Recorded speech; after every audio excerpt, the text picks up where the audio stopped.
Former Vice President Atiku Abubakar yesterday accused President Bola Tinubu of conflict of interest because his son, Sheyi, was on the board of CDK Integrated Industries, a subsidiary of the Shaguri Group owned by the president's business allies, Gilbert Shaguri.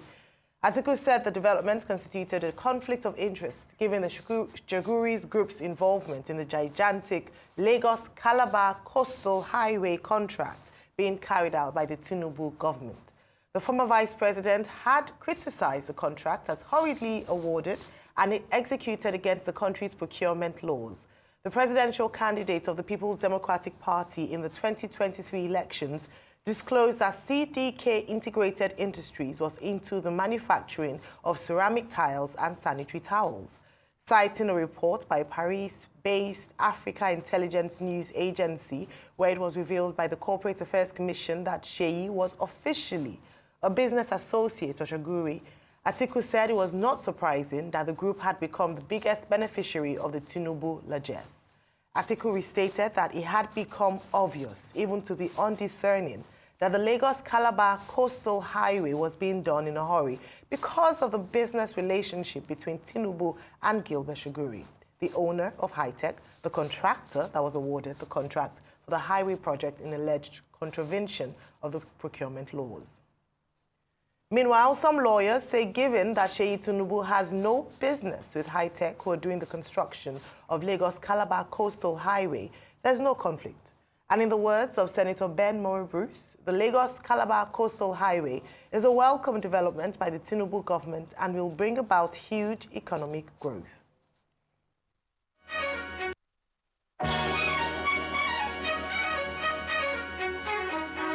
A new era in Nigeria's transportation history has begun. A 700-kilometer Lagos-Calabar coastal highway with feeder roads joining it from different parts of the country is being built by the present administration, and this is proof of the transformative power of visionary leadership by President Bola Tinubu, who has put the present Minister of Works, David Umahi, a man of unwavering dedication, at the helm of affairs. Starting from Lagos, Calabar, Ogun, and Akwa Ibom. Simultaneously, it will traverse the beautiful landscapes of Ondo, Bayelsa, rivers, before culminating in the historic city of Calabar.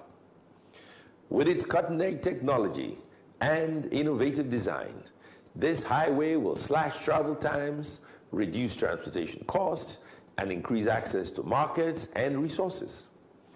It will be a game changer for entrepreneurs, investors, and travelers, and unlock new opportunities and boost economic growth.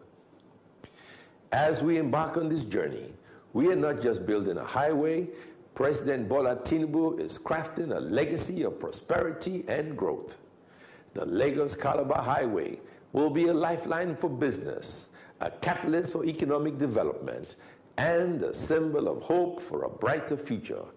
And this is why it is surprising that some disgruntled people are opposing this project, and I would suggest that such enemies of progress should not ply the road when it is completed and stick to the old, long, and treacherous routes. President Bola Tinubu's commitment to this project is a beacon of hope for our nation. As we celebrate this milestone, we must recognize that this project is not just a feat of engineering, but a triumph of our collective potential. So let us join hands and support the Minister, David Umahi, and his team as they embark on this magnificent scheme. My name is Ben Bruce, and I just want to make common sense.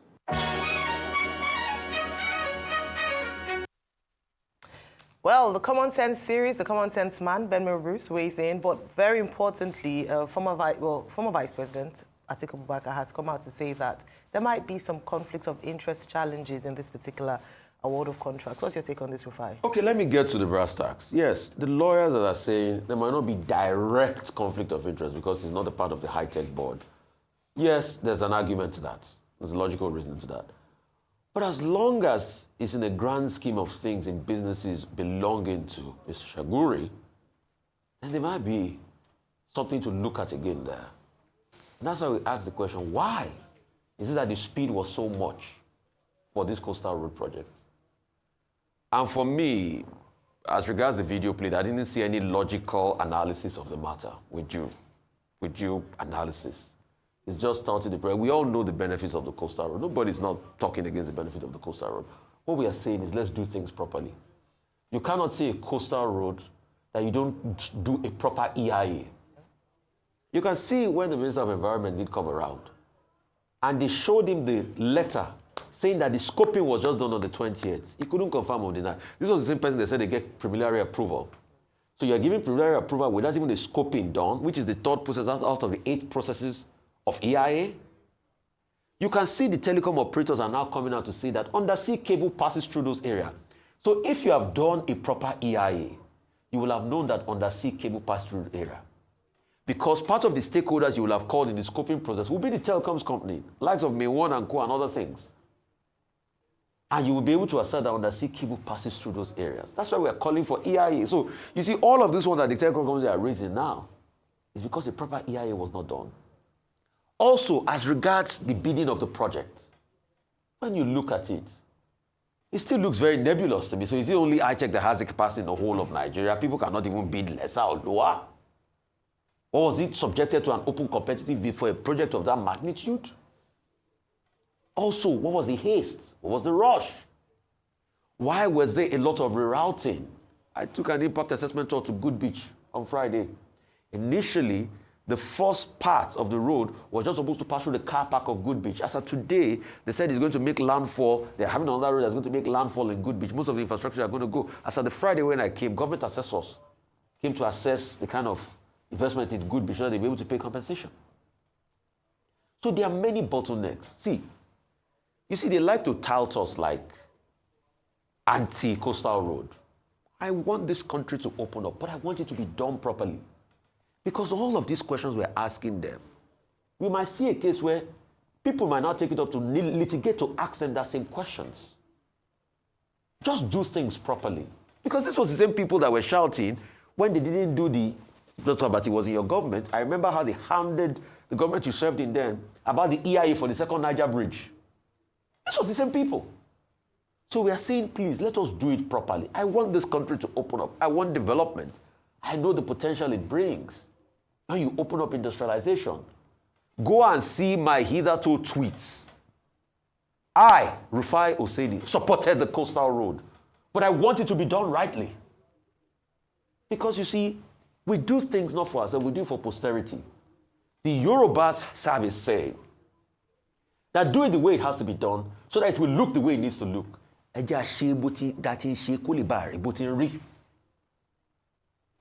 Part of that will be EIA.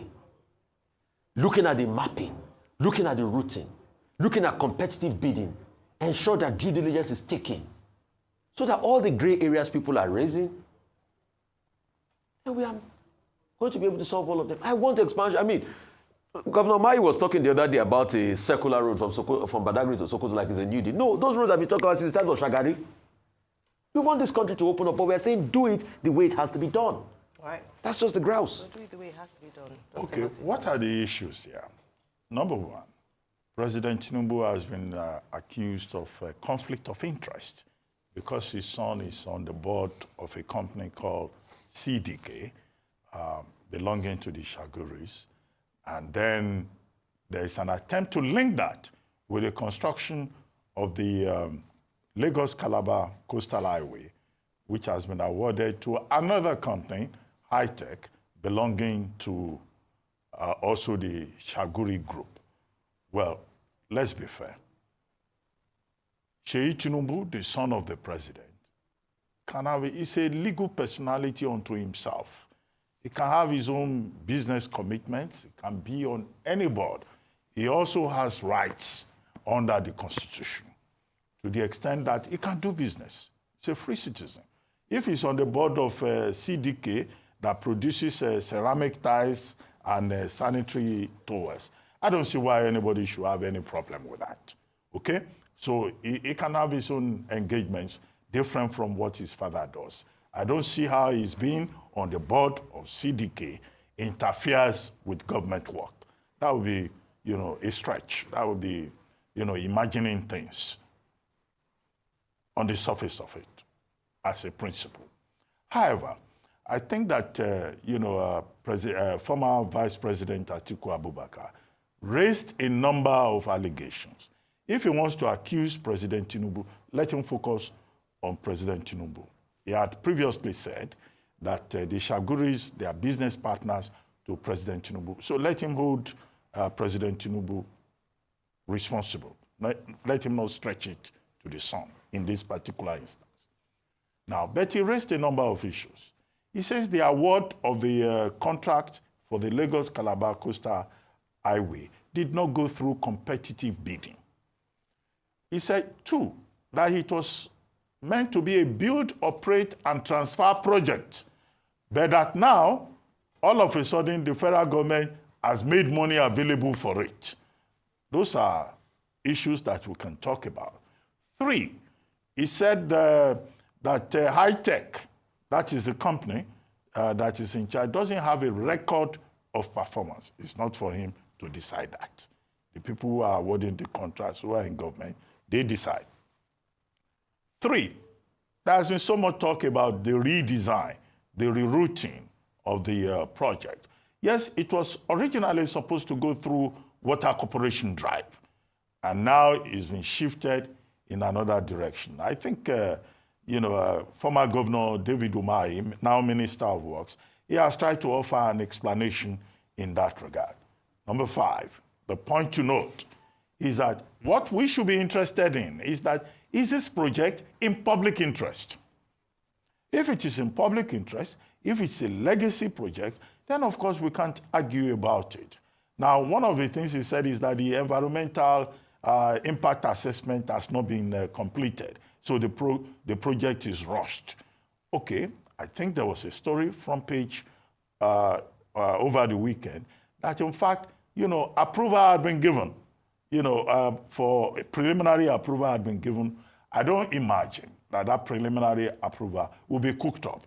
Maybe there has been some assessment. But what I find interesting in it is that the federal government is paying compensation to the people who are affected. Last week, 27.5 billion was paid to 10 businesses affected along that route. I will consider that to be consistent with my earlier argument on this program, that look, they should do things with human feeling, with human face, and not just cause unnecessary havoc. There have been arguments about how this will affect tourism and all of that. Well, perhaps if they complete that Lagos-Calabar Coastal Highway, maybe there will be bigger opportunities even for tourism. But with all the controversy that has surrounded this, I think President Tinubu, it must be clear to him that this is a project that he must complete. It will not be enough to just demolish structures, make big fanfare out of this project and not complete it. So if it's a priority to his administration, even the people whose structures have been affected would like to see and say, okay, we made the sacrifice, we got compensated. But to leave it as an abandoned white elephant project, no, that would be a scandal. And we'll be here to remind everybody that this is a big scandal, because demolition for demolition's sake will be insensitive. Finally, the other point that I think that former Vice President Atiku Abubakar made is that the Tinubu administration should pay attention to the ease of doing business. That's an intelligent point. You can't argue with that.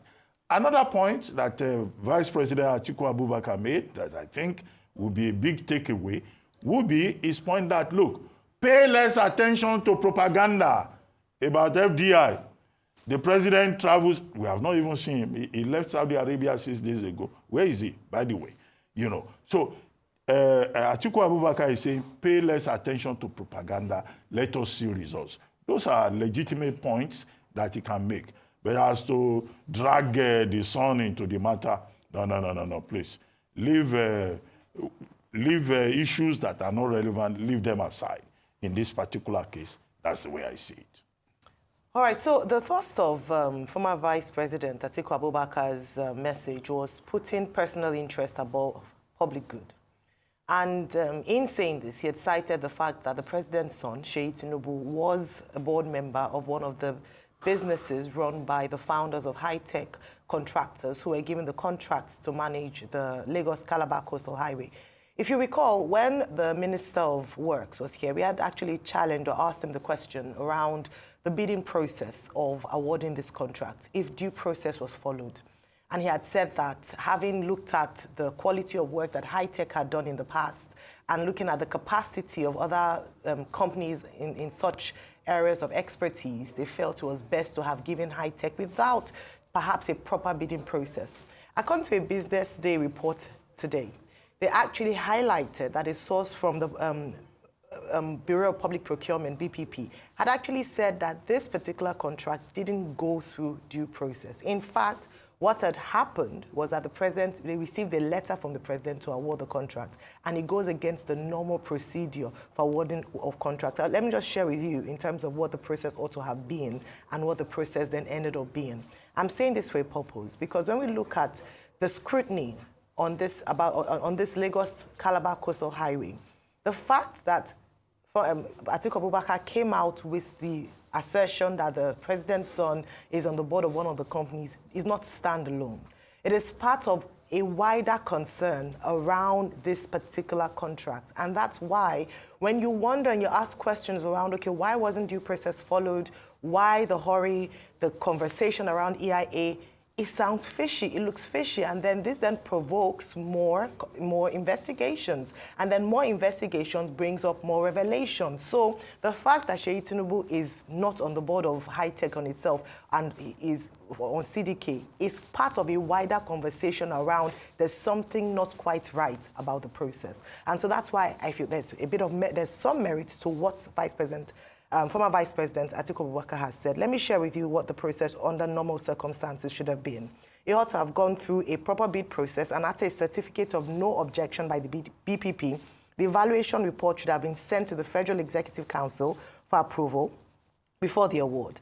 But what they saw was a letter from the presidency informing the BPP that the contract was awarded to the company, which the BPP DG simply approved. So there are questions around the approval process, and so you begin to wonder. And that's how investigations are provoked when there's something not quite right about something. They begin to dig deeper, and of course, from digging, there might be revelations that would come out. And so this assertion that the president's son, whom has, obviously we all know how he's been closely linked to the president's campaign, his business interests, was there perhaps some influencing? Why is there a need? There's no conversation around whether or not this coastal highway is important. We have established that fact. But another thing that was raised by the former vice president was that they could have given the businesses more notice. Why would we jeopardize attracting foreign direct investment by our actions because of a particular contract? So these are big questions that have not been answered, I must say, by this administration, by the Minister of Work sufficiently to douse suspicions from the Nigerian people. So I do believe this is not a closed subject at all. There will be more conversations. We're looking forward to seeing the report, the EIA report, in full, in detail, to ensure that due process was indeed done, following the fact that BPP has said it didn't go through the normal process that contracts of this nature, of this amount, ought to have gone through in Nigeria. Move on to our next story this morning. In an effort to revolutionize banking services, the Alternative Bank has been launched, which aims to transform traditional banking services by streamlining them into compact hubs or boxes. Arise correspondent Mosumola Ogiolu tells us more.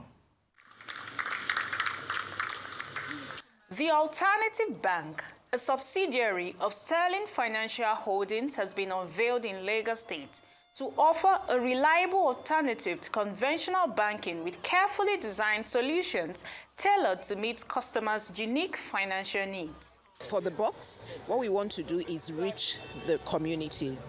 My bank is very, very hot on financial inclusion. And you know what financial inclusion means? It means taking banking to where the individuals are. And this is one of the examples. We're in Uju Elegba here, And you can see that everybody around can walk here, can walk in here. What can you do at the kiosk? You can open accounts, you can collect money, you can transfer money, and we can even also show you how to use the digital platform. So after some time, you might not even necessarily visit the box, but if you have any complaints also, you can come to the box to complain. One of the bank's innovative initiative is the Alt Box, which transforms traditional banking services by introducing compact hubs or boxes nationwide to provide seamless banking services, bridging the gap between digital and physical banking. The Alternative Bank Branch in the Box is the initiative we're talking about today, and it goes with our concept of banking everywhere. We know there is physical banking, which is the branches we have everywhere, and then we have digital, which everybody bank on their phone. But there is a missing part, which is the part that connects physical and digital, and we're tagging this as banking everywhere, or the Physi-digital banking model. It enables us to reach everybody in different communities with very little infrastructure investment to get people to bank. So we see it as an opportunity to include people both economically and then financially. We are in partnership now with Sterling Bank for them to deploy the box in 200 stations across the country. As you're very much aware, we have over 500 stations across the country. And now with this partnership with Sterling Bank, they will deploy the alternative banking across some of our stations as well.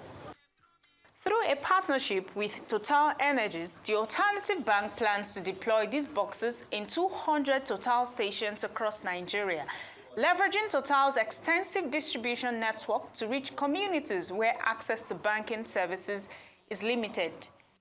Mosumola Ogul, Arise News, Lagos.